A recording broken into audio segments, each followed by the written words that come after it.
माजी खासदार सुरेश कलमाडींचं निधन झालंय। वयाच्या 82व्या वर्षी त्यांनी अखेरचा श्वास घेतलाय। कलमाडींवर आज सायंकाळी अंत्यसंस्कार केले जाणार आहेत। दुपारी 2 वाजेपर्यंत त्यांच्या राहत्या घरी अंत्यदर्शन घेता येणार आहे।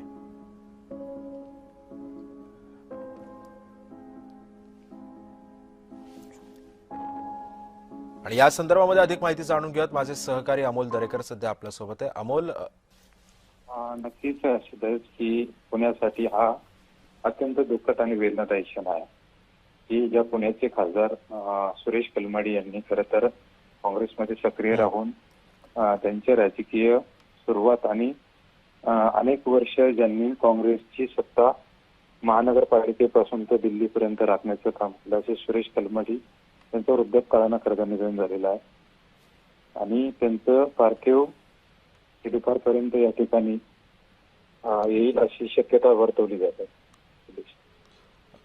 साधारण अमोल, आपण बघितलं असेल तर सुरेश कलमाडींचं राजकीय कारकीर्द ही खूपच गाजलेली होती आणि सोबतच त्यांनी अनेक म्हणजे जे घोटाळे होते, म्हणजे उदाहरणार्थ जो आपला कॉमनवेल्थ जो घोटाळा होता त्याच्यामध्ये सुद्धा सुरेश कलमाडींचं नाव हे पुढे आलेलं होतं।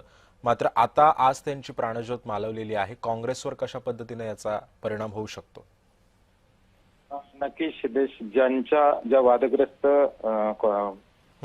ज्या गोष्टीमुळे खरं तर सुरेश कलमाडी यांना राजकीय प्रवास थांबवावा लागला, परंतु सुरेश कलमाडी यांचं जर राजकीय प्रवास जर पाहिला तर तो खूप खडतर आहे। काँग्रेसच्या एक सदस्यापासून तर दिल्लीच्या खासदारापर्यंत आणि त्याचप्रमाणे पुणे या ठिकाणी असणारी बालेवाडी क्रीडा संकुलन असेल, या ठिकाणी यशस्वीरित्या झालेल्या ज्या क्रीडा स्पर्धा आहे त्यामध्ये त्यांचं मोलाचं योगदान आहे। त्यांच्यावरही अनेक घोटाळ्यांचे आरोप झाले, त्यानंतर थोडंसं राजकीय पार्श्वभूमीपासून त्यांना थोडंसं पाठीमागे यावं लागलं, परंतु सुरेश कलमाडी आणि इतर पक्षांशी असणारे त्यांचे दुराणवे संबंध हे नेहमीच मैत्रीपूर्ण राहिलेले आहेत आणि सुरेश कलमाडी काँग्रेससाठी एक वेगळा चेहरा म्हणून पाहिलं जात होतं। महाराष्ट्रातील एक वेगळा नेता म्हणून सुरेश कलमाडी यांची ओळख होती। पण अमोल, आपण बघितलं असेल की सुरेश कलमाडी हे भारतीय वायुदलामध्ये सुद्धा त्यांनी पायलट म्हणून काम केलेलं होतं।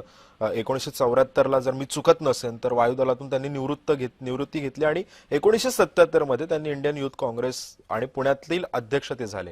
म्हणजे पुण्यामध्ये एकंदरीत त्यांनी काँग्रेस वाढवण्याचं काम केलेलं होतं। काँग्रेसच्या पक्षासाठी त्यांचं खूप मोठं योगदान सुद्धा लाभलेलं होतं पुण्यामध्ये काँग्रेस वाढवताना।